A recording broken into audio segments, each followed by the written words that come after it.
எல்லா லைக்ஸுமே அதாவது இப்போ நேபாள்ல இருந்து வருது, பூட்டான்ல இருந்து வருது. யாருமே தமிழர்கள் கிடையாது, தமிழர்கள் கிடையாது. பிரிச்சு போட்டாப்ல. ஆமா, இது என்னன்னா இந்த லைக்ஸ்ன்றது வந்து சம்டைம்ஸ் வந்து காசு கொடுத்து அந்த ஒரு வார் ரூம் மாதிரி செட்டப் பண்ணி நிறைய அந்த மாதிரி ஒரு விஷயம் பண்ணிட்டு இருக்காங்க.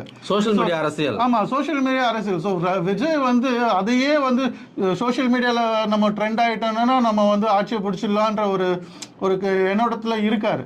ஸோ அது எந்த அளவுக்கு நமக்கு வந்து அவருக்கு வந்து கை கொடுக்கும்ன்றது வந்து அவர் பிற்காலத்தில் அவரோட முன்னெடுப்புகளை வச்சு தான் நம்ம இது பண்ணணும். ஸோ அதே மாதிரி என்னன்னா அவர் வந்து வைப்பிரிவு பாதுகாப்பு வந்து மத்திய அரசு கொடுக்கும் போது அதை வந்து அவர் அக்செப்ட் பண்ணிக்கிட்டாரு.